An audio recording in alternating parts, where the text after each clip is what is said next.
우리 주님의 은혜와 평강이 넘치기를 빕니다.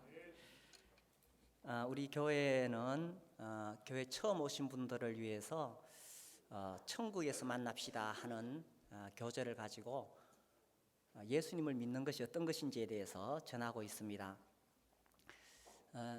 근데 그것만으로는 좀 부족한 것 같아서 제가 이 마태복음 19장 부자 청년의 이야기를 계속 해왔습니다. 그래서 오늘 5번째, 오늘 완결편입니다. 우리는 지금 마태복음 19장 16절 이 청년의 질문에 대답하려고 합니다. 어떤 사람이 주께 와서 이르되 선생님이여 내가 무슨 선한 일을 하여야 영생을 얻으리까? 이건 참 중요한 질문이죠. 우리는 한계 속에 살아가는 연약한 인간입니다. 그런 인간이 어떻게 영생을 얻을 수 있습니까? 이것은 인간으로서 참 중요한 질문입니다. 여기서 말하는 영생이라는 것은 단순히 시간적으로 길게 오래도록 사는 그런 것만을 의미하는 건 아닙니다. 이것은 하나님의 생명이죠. 그래서 하나님의 생명이 우리에게 임할 때에 우리는 새로운 인생을 살 수가 있습니다. 영생을 얻기 전에는 부정적이고 늘 불평하고 원망하던 사람이 영생의 생명을 받은 후에는 이 세상을 보는 눈이 달라집니다. 하나님 앞에 감사하고 또 순종하고 기뻐하고 이 땅에서 그렇게 살다가 이 땅을 떠나는 날에 결론적으로는 지옥에 가지 않고 천국에서 하나님과 함께 영원히 사는 생명, 너무나 놀라운 생명이죠. 그래서 이 영생을 어떻게 얻을 수 있느냐, 이 부자 청년의 질문에 우리가 답하기 위해서 계속 이 말씀을 살펴보았습니다. 그래서 이 청년이 이렇게 물었습니다. 내가 무슨 선한 일을 하여야? 그렇게 질문할 때는 자기가 뭔가 선한 일을 할 수 있다는 것을 전제하에 물었던 거겠죠. 그러나 우리 인간이 하나님 보시기에 선한 일을 할 수 있는 그런 능력이 없습니다. 주님이 말씀하시죠. 어찌하여 선한 일을 내게 묻느냐? 선한 이는 오직 한 분이시다. 하나님만이 선을 행할 수 있지 인간이 선을 행할 수 있는 것은 아니다. 그러면서 계명을 지켜라 이렇게 말씀하셨습니다. 하나님은 율법을 주셨습니다. 그러나 그 율법을 우리가 다 지켜서 영생을 얻을 수 있는 것은 아니지요. 우리 인간은 정말 하나님을 떠난 죄인들인데 사람들은 자기가 얼마나 추악하고 또 연약한 죄인인지를 모릅니다.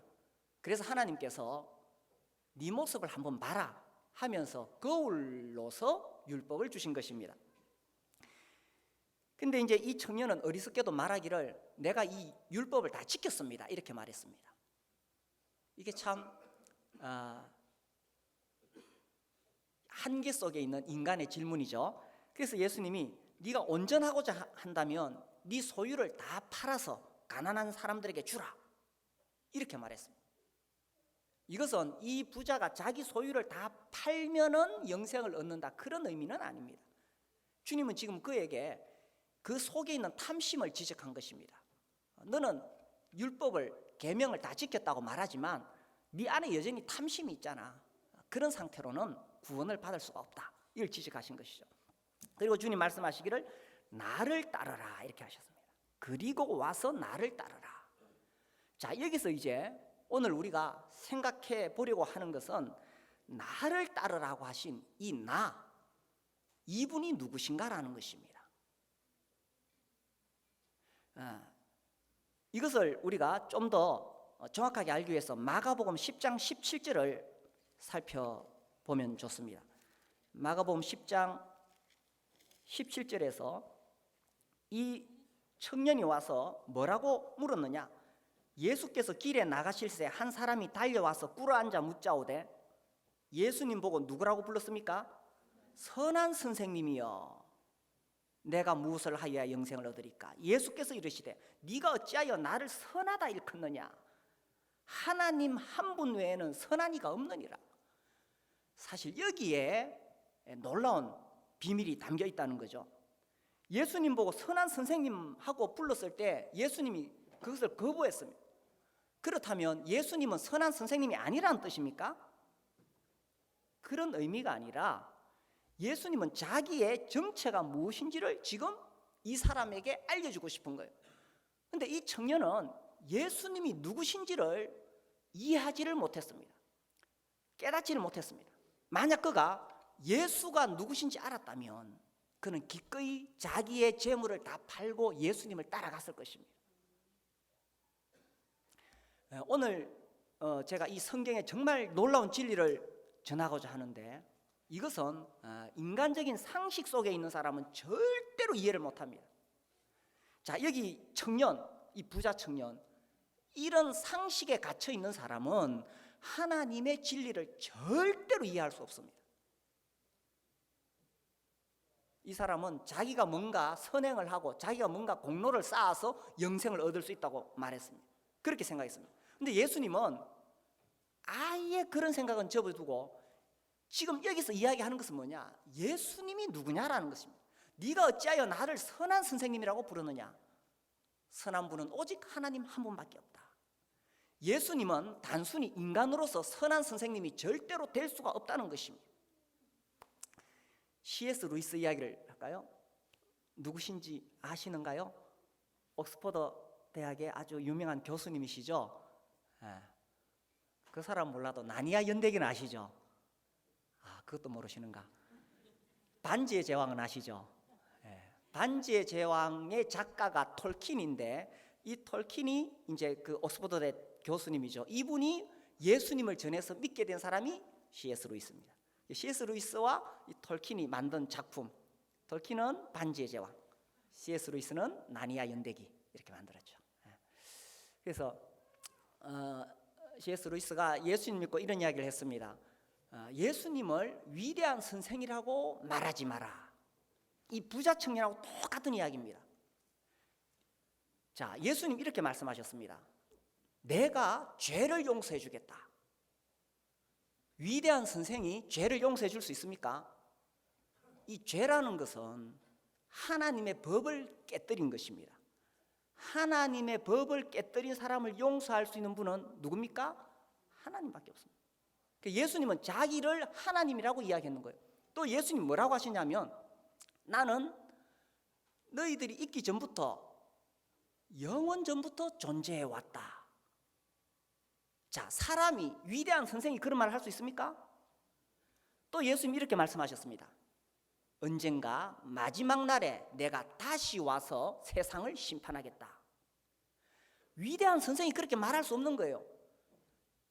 예수님은 자기를 하나님이라고 말씀하셨는데, 그러니까 셋 중에 하나입니다. 그 죄를 용서하겠다, 혹은 영원 전부터 있어 왔다, 혹은 세상에 다시 와서 심판하겠다고 하신 이분은 그야말로 지옥에서 온 악마이든지, 아니면 정신병자든지, 아니면 진짜 하나님이다. 단순히 그가 위대한 스승이 될 수는 없다는 사실입니다. 그렇죠? 그렇습니다. 그래서 예수님을 단순히 위대한 스승이라고는 말하지 마라. 지금 이 청년이 와서 예수님에게 선한 선생님이여 라고 불렀을 때 예수님 그것을 거부했던 것입니다. 네가 나를 단순히 선한 선생으로 보느냐, 아니면 네가 나를 정말 하나님으로 인정할 것이냐, 이 문제입니다. 자, 예수님을 단순히 위대한 스승으로 보는 사람은 절대로 영생을 얻을 수가 없습니다. 그러나 예수님이야말로 하나님이요 주님이라는 사실을 아는 사람, 그 사람이 영생을 얻을 수 있다는 것입니다.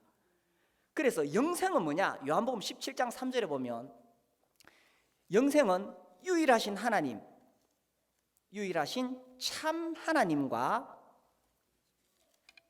그의 보내신 자 예수 그리스도를 아는 것이니이다. 그렇죠.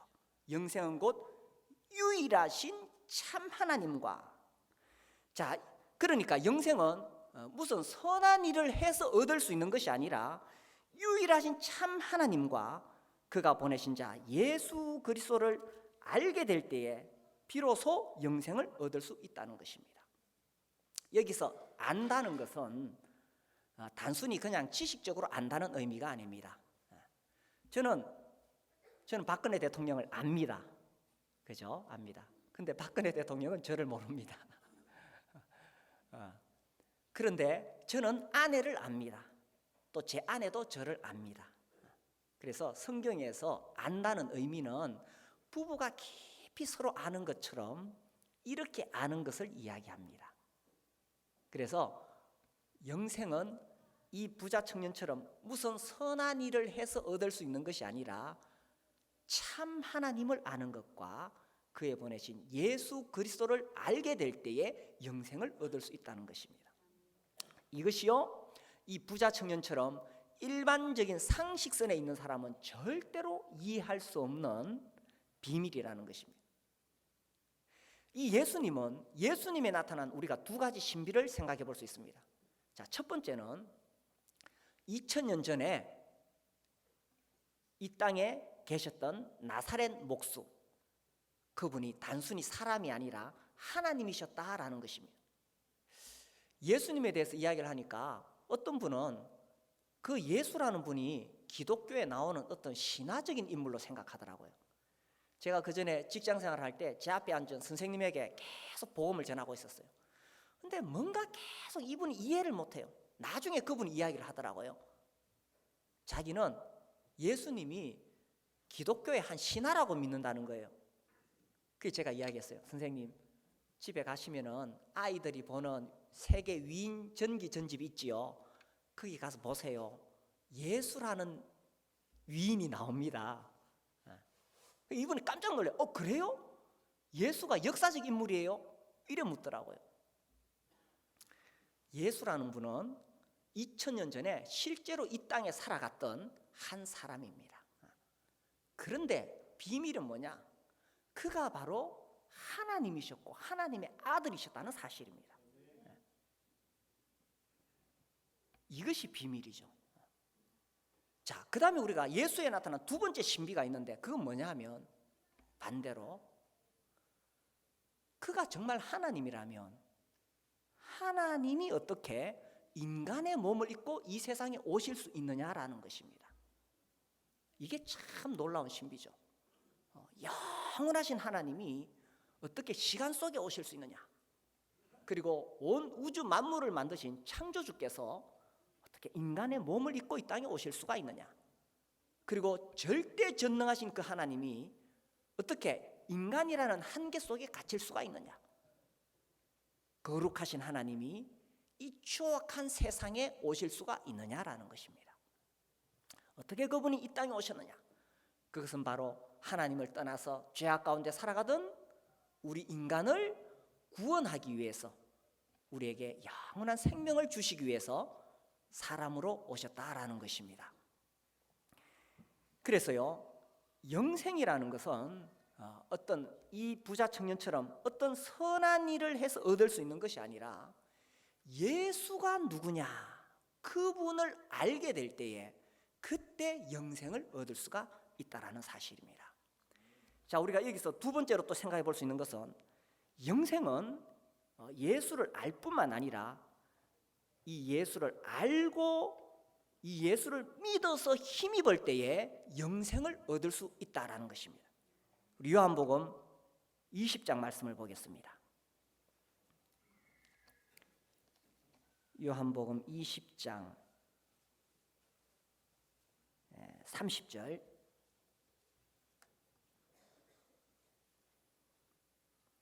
예수께서 제자들 앞에서 이 책에 기록되지 아니한 다른 표적도 많이 행하셨으나 오직 이것을 기록함은 너희로 예수께서 누구요? 하나님의 아들 그리스도이심을 믿게 하려 함이요, 또 너희로 믿고 그 이름을 힘입어 무엇을 얻어요? 생명을 얻게 하려 함이니라. 여기서 말하는 생명, 이것이 바로 영생을 이야기하는 것입니다. 자, 이 성경을 기록한 목적이 뭐냐? 그것은 예수님이 바로 하나님의 아들이다라는 것을 보여주기 위해서 기록했다는 것입니다. 그래서 그 당시 예수님 주위에 살았던 사람들은 예수님을 보고 깜짝 놀랐습니다. 예수님이 직접 그가 하나님이라는 사실을 보여주기 위해서 수많은 표적들을 보여주셨습니다. 그래서 중풍병자를 그 자리에서 일으키시고 나병 환자를 깨끗하게 치료하시고 또 물리를 걸으시고 심지어 죽은 자도 예수님이 그 자리에서 살리셨습니다. 그래서 그것을 본 수많은 사람들이 놀랄 수밖에 없었던 것입니다.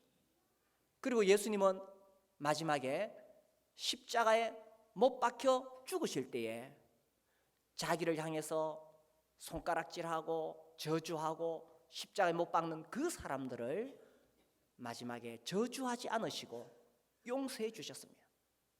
그래서 그 모습을 본 로마 군병이 저분은 참으로 의인이다, 저분은 참으로 하나님의 아들이다, 이렇게 고백했던 것입니다.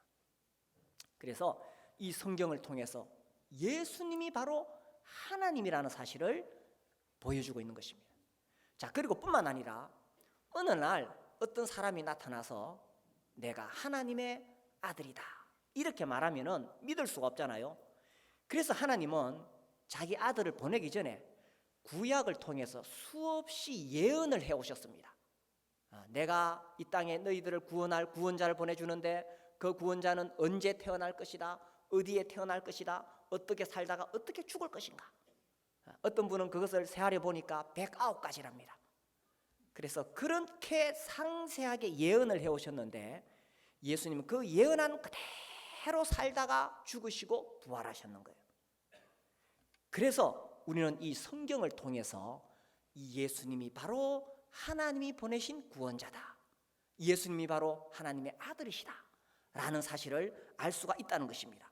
그래서 31절 오직 이것을 기록하면 너희로 예수께서 하나님의 아들 그리스도이심을 믿게 하려 합니다. 자, 우리가 어떻게 영생을 얻을 수 있느냐? 내가 선한 일을 해서 얻을 수 있는 것이 아니라 예수님이 하나님의 아들 그리스도이심을 믿는 것입니다. 그리고 너희로 믿고 그 이름을 힘입어. 그래서 예수님의 이름을 힘입어서 내가 영생을 얻는 것이다 라는 것입니다. 자, 그래서 내가 무슨 선행을 하고 교회에 와서 봉사를 하고 헌금을 하고 기도를 하고 내가 무슨 인간적인 공로를 쌓아서 영생을 얻는 것이 아니라는 것입니다.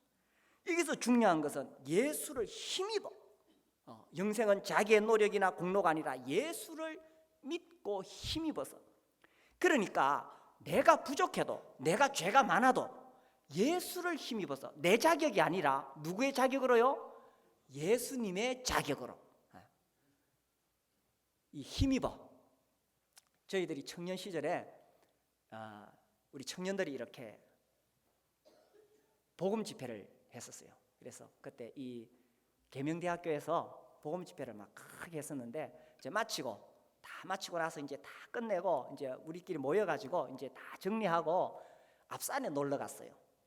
근데 비가 이래 조금씩 뿌리는데 이제 그때 그 앞산에 갔던 분 중에 한 분이 이런 이야기 했어요. 그 형제님이 야, 그 내 친구가 있는데 삭도라 그럽니까? 케이블카 쪽이죠. 이거 내가 공짜로 태워주겠다 이렇게 말했어요. 그래 갔는데 그날은 비가 조금 와가지고 위험하니까 삭도를 운행을 안 하고 있었어요. 안 하고 있었는데 그 형제님 들어가가지고 막 자기 친구하고 막 이야기를 하더라고요. 그러더니만 다 타라 그래요. 우리를 위해서 특별히 그날 이게 운행이 되었어요. 물론 우리는 그날 공짜로 탔습니다. 그러니까 우리가 무슨 공로가 있어서가 아니라 거기 일하는 분의 이름을 힘입어 공짜로 타는 거예요. 우리가 영생을 얻고 천국에 가는 것도 나의 공로, 나의 노력, 나의 선행이 아니라 예수를 힘입어서 우리가 천국에 가는 것이고 영생을 얻는다는 것입니다. 자, 이 부자 청년은 자기가 뭔가 선한 일을 해야 된다고 생각했어요. 그러니까 이것이요, 선악과를 따먹은 모든 사람들의 상식입니다. 내가 뭔가 선한 일을 하고 내가 뭔가 하나님의 일을 해야 내가 구원을 받고 영생을 얻는 것이 아니냐라는 것입니다. 자, 요한복음 6장 말씀 보겠습니다. 요한복음 6장 28절에 보면 사람들이 이렇게 물었습니다. 그들이 묻되 우리가 어떻게 하여야 하나님의 일을 하오리까? 자, 29절 예수께서 대답하여 이르시되 뭘 해야 돼요? 하나님께서 보내신 일을 믿는 것이 하나님의 일이니라. 그렇죠. 사람들은요, 뭔가 자기가 행위를 해야 되고 공로를 쌓아야 되고 뭔가를 해야 된다고 생각합니다. 그런데 우리가 해야 될 가장 중요한 하나님의 일이 있어요. 그건 뭐냐? 바로 하나님께서 보내신 예수님을 믿는 것이 하나님의 일이라는 것입니다. 자, 이것을 어떻게 인간의 상식으로 이해를 할 수가 있을까요? 이것은 인간의 상식을 뛰어넘는 것입니다. 우리가 영생을 얻고 구원을 받고 천국에 가는 것은 내가 뭔가 하나님의 일을 해서가 아니라 우리가 할 수 있는 가장 중요한 하나님의 일은 그것은 바로 하나님이 보내신 예수님을 믿는 것이다 라는 것입니다. 왜 그러냐 하면 예수님이 누구신가라는 것입니다. 예수님 바로 우리를 구원하기 위해서 이 땅에 오신 하나님의 아들이시기 때문입니다. 영원 전부터 예수님은 하나님으로 존재해 계셨습니다. 그분은 하나님이신데 우리를 구원하시기 위해서 사람의 몸을 입고 이 땅에 오신 것입니다. 왜 그분이 사람의 몸을 입고 이 땅에 오셨느냐? 우리 인간은 하나님을 떠나서 죄 가운데 살아가고 있었습니다. 죄가 뭐냐? 죄라는 것은 하나님을, 창조주 하나님을 주인으로 섬기지 않고 내가 스스로 주인이 되어서 나의 만족을 위해서 살아가고 있는 것, 이게 바로 가장 근본적인 죄죠. 그래서 하나님을 향해 반역한 이 죄를 우리 인간은 어떻게 갚을 수가 없었습니다. 그래서 하나님을 향해 반역한 우리 죄를 대신 갚기 위해서 그분이 이 땅에 사람의 몸으로 오신 것입니다. 우리의 죄값을 갚을 수 있는 길은 내 죄를 위해서 누군가 죽어야만 가능한 것입니다. 이 죄를 씻을 수 있는 길은 누군가 거룩하신 분이 피를 흘리셔야만 가능한 거예요. 그래서 영원하신 하나님이 이 땅에 오셨습니다. 그리고 그분이 우리 죄를 대신 짊어지신 거예요. 이튿날 요한이 예수께서 자기에게 나오심을 보고 가로되 보라, 세상 죄를 지고 가는 하나님의 어린 양이로다. 그래서 예수님이 세상의 죄, 우리의 죄를 지시고 죽으시기 위해서 이 땅에 오셨던 것입니다. 그래서 사람들은 죄 없는 예수님을 죽이려고 했죠. 그래서 로마 군병들이 채찍으로 예수님의 옷을 벗기고 그 몸을 때렸어요. 그 채찍에는 쇠갈고리가 있어서 우리 주님의 그 살점을 뜯어내고 피를 쏟겼습니다. 그리고 가시로 관을 만들어서 우리 주님의 머리에 씌우셨습니다. 주님 머리에서 피를 흘리셨고 마지막에 주님을 이 손목에다가 못을 박고 발에도 못을 박아서 나무에 박아서 십자가에 높이 매달았던 것입니다. 그래서 그분이 거기서 십자가에서 피를 다 쏟으시고 거기서 죽으셨던 것입니다. 왜 그렇게 하셔야만 했느냐? 우리의 죄값을 아무도 우리를 대신해서 갚아줄 수 있는 사람이 없습니다. 우리 모두가 다 죄인이기 때문에. 그래서 하나님이신 그분이 친히 인간의 몸을 입고 오셔서 십자가에서 죽으셨던 것입니다. 그러면서 마지막으로 하셨던 놀라운 말씀, 요한복음 19장 30절, 예수께서 신포도주를 받으신 후 가라사대 뭐라고 하셨어요? 다 이루었다. 다 이루었다 하시고 머리를 숙이시고 영원히 돌아가시니라. 우리 주님이 십자가에서 다 이루었다. 그래서 이제 우리의 모든 죄를 다 갚았다. 하나님을 향해서 반역했던, 내가 주인 되어서 내 마음대로 살아왔던, 내가 살아오면서 지금까지 지었던 죄뿐만 아니라 앞으로 살아가면서 지을 이 모든 죄까지 우리 주님이 십자가에서 다 갚았다고 선언하셨습니다. 자, 그리고 예수님은 3일 뒤에 다시 살아나셨습니다.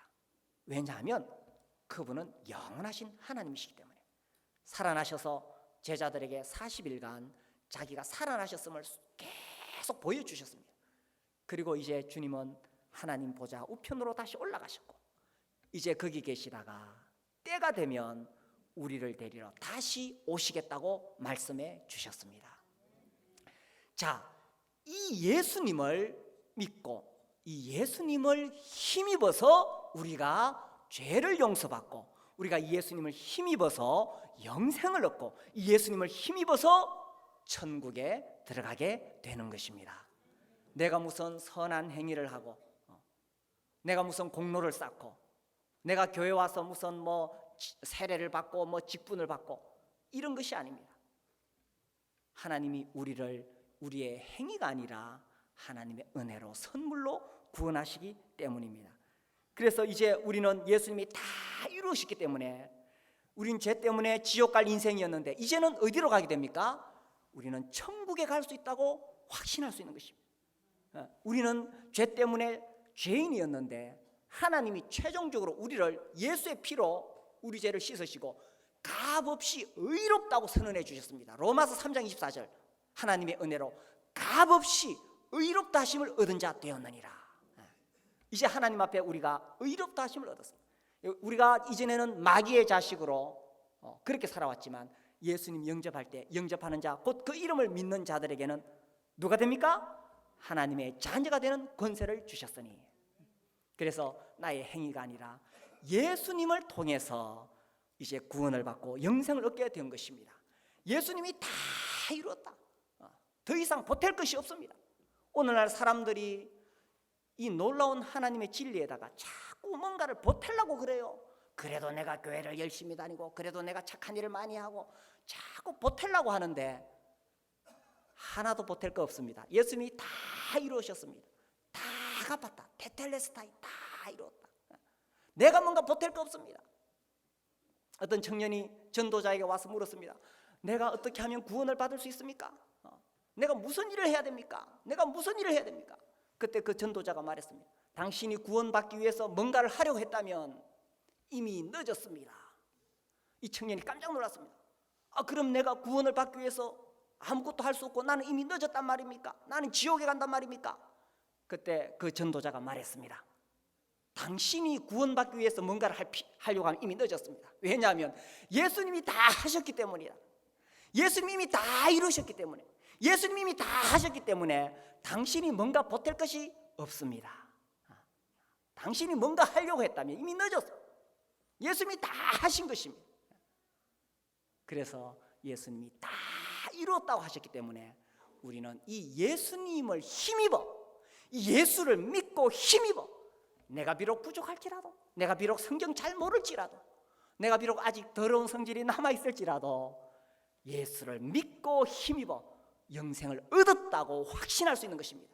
내가 진실로 너희에게 이르노니 내 말을 듣고 또 나 보내신 이를 믿는 자는 영생을 어떻게 해요? 얻었고 영생을 얻을 것이요가 아니라 이미 영생을 얻었고 심판에 이르지 아니하나니 사망에서 생명으로 옮겼느니라. 예수님 믿었습니까? 영생을 얻었습니까? 아멘. 죽어봐야 아는 것이 아니라 이미 영생을 얻었다고 말씀하고 계시는 것입니다. 이 영생의 문제는 내가 얼마나 공로를 많이 쌓았느냐 혹은 내가 얼마나 죄를 많이 지었느냐 이런 문제가 아닙니다. 영생은 예수님을 내가 어떻게 했느냐라는 것입니다. 자, 결국은 죄 때문에 우리가 지옥에 갈 수밖에 없는데 결국 이 죄라는 것이 뭐냐? 죄. 자, 요한복음 16장 19절 말씀을 보겠습니다. 요한복음 16장 19절.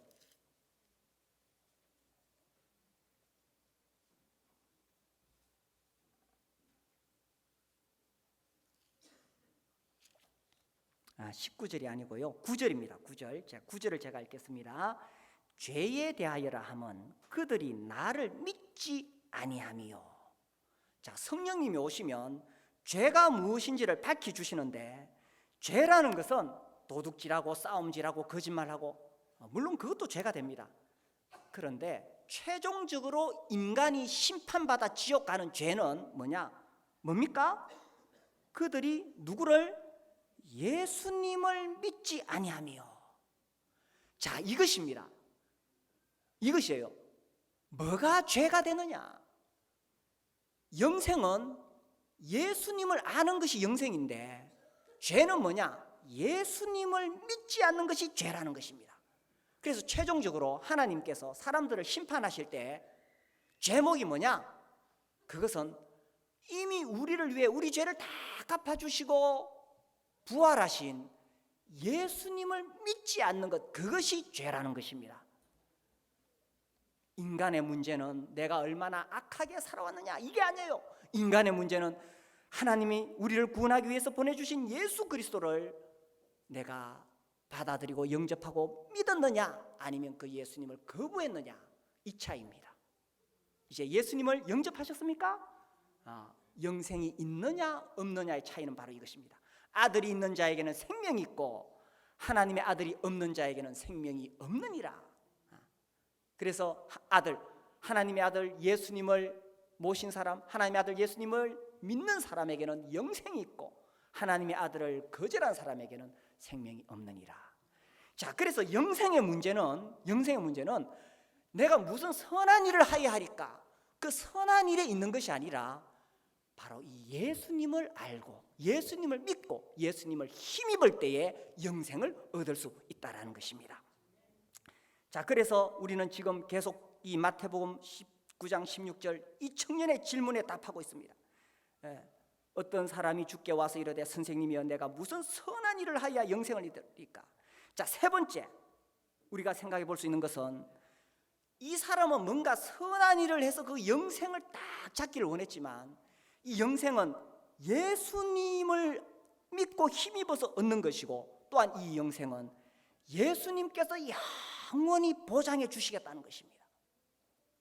영생은 근본적으로 예수님께 있기 때문에 날 위해 죽으시고 부활하신 예수님을 영접했을 때에 예수님 편에서 이 영생을 영원히 보장해 주시겠다는 것입니다.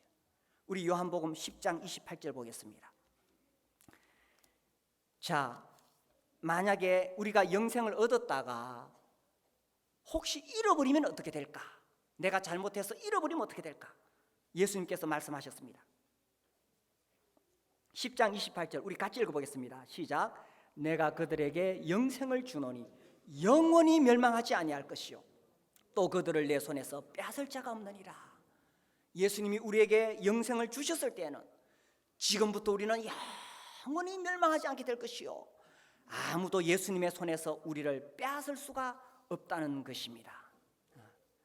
그래서요, 이 영생은 나의 행위나 공로와에 관계된 것이 아니라 예수님이 나를 어떻게 하시냐는 것입니다.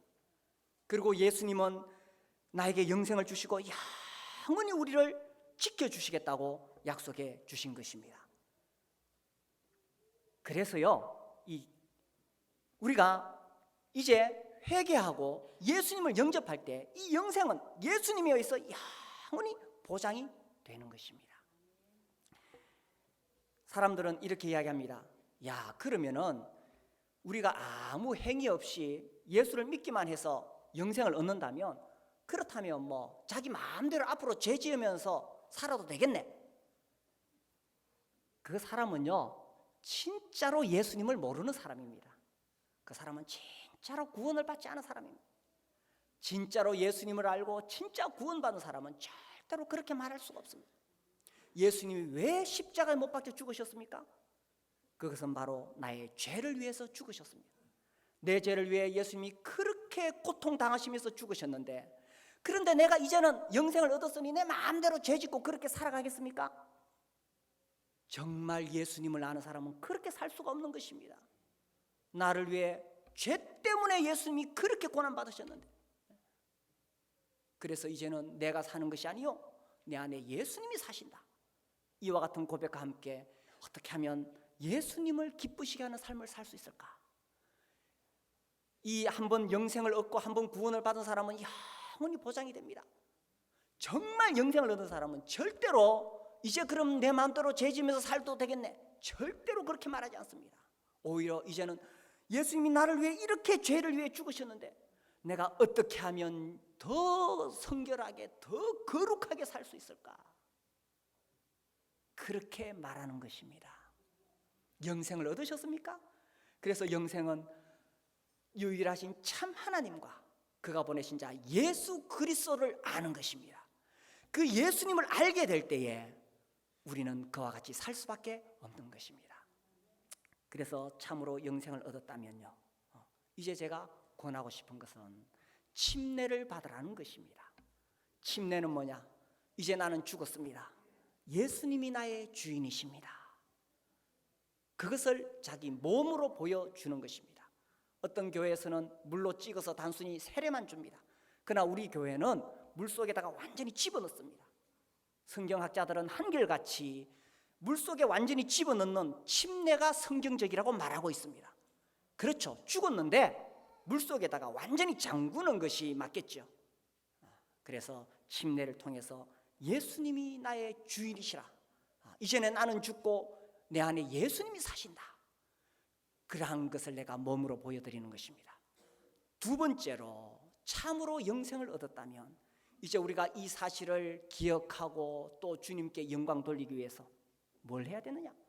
우리 교회는 매주마다 성찬식을 행합니다. 오늘날 교회들이 1년에 몇 번씩 이렇게 성찬식을 하다가 요즘은 좀 많이 하는 것 같아요. 그러나 우리는 성경을 비추어 볼 때에 안식 후 첫날에 떡을 떼기 위하여 모였더니 사도행전 20장 7절 말씀처럼 우리는 매주일마다 모여서 예수님이 나를 위해서 십자가에 피 흘려 죽으신 것을 기억하고 그 떡을 뗍니다. 이 떡을 뗄 때마다 우리 주님의 몸이 찢겨진 것을 기억하고 그 잔을 마실 때마다 우리 주님이 나를 위해 피 흘리셨던 것을 기억하고, 그리고 우리 형제님들은 일어나서 기도합니다. 주님, 정말 이런 나를 위해서 주님이 죽어주셔서 감사합니다. 진정으로 영생을 얻고 구원받은 사람은 이 귀한 자리에 의미를 압니다. 얼마 전에 우리 교회 중국에 그 선교사님이 다녀가셨죠. 수요일 날. 그날 이제 말씀 전하시고 마치고 나서 이제 저희들이랑 밤새도록 이야기했는데 이런 이야기를 하셨어요. 이 중국의 광동성인가 거기에 자매들이 한 두세 명 구원을 받았어요. 그 자매들이 태국의 방콕에 공부하러 왔다가 방콕에 계신 선교사님 통해서 예수님을 믿고 구원을 받았어요. 공부를 마치고 이제 중국으로 돌아왔는데 그 중국에는 매주 모여서 그렇게 떡을 떼면서 예배 드리는 곳이 없었어요. 이 자매들 마음속에 예수님이 나를 위해 죽으신 것을 내가 기념해야 되는데, 그래서 이들이 돈을 모아가지고 두 번을 한 3시간이 넘는 거리를 비행기를 타고 떡을 떼기 위해서 방콕에 오셨다는 거예요. 이것은요 특별한 일이 아니에요. 정말 예수님을 통해서 구원을 받았다면, 정말 예수님을 통해 영생을 얻었다면 주님을 내가 어떻게 기억하고 어떻게 기념하고 어떻게 예배를 드릴 수 있을까? 그래서요 우리는 매주 성찬식을 행합니다. 이것은 하나의 형식이나 의식이 아닙니다. 우리 마음속에 주님에 대한 그 사랑에 보답하고 싶은 마음, 물론 보답은 될 수가 없죠. 그래서 우리가 기억하고 주님을 높이고 싶어서 그렇게 하는 것입니다. 그래서 우리가 매주마다 떡을 뗄 때마다 날 위해 죽으시고 부활하신 예수 그리스도, 그리고 나를 데리러 다시 오실 예수 그리스도, 그분을 높이면서 그렇게 예배를 드리는 것입니다. 영생은 예수님을 아는 것입니다. 어떤 나의 행위나 공로를 통해서 얻는 것이 절대로 아닙니다. 나를 위해서 십자가에서 이미 내 죄값을 다 갚아주셨기 때문에 이 예수를 믿고 힘입어서 우리는 죄사함 받아 천국에 들어갈 수 있는 영생을 얻은 것입니다. 또한 이 영생은 내가 지키는 것이 아닙니다. 예수님께서 나를 영원히 지켜주시기 때문에 한 번 얻은 영생은 영원히 지켜지고, 이제 우리가 예수님 영접했을 때 우리는 영원한 영생을 확신할 수 있고 또 이 땅에서 누릴 수 있고 또 이 영생을 천국에서 영원히 영생을 주신 하나님께 찬양하며 살아갈 수 있게 될 것입니다. 우리에게 영생을 주신 주님께 감사를 드립니다. 우리 함께 일어나서 기도하겠습니다.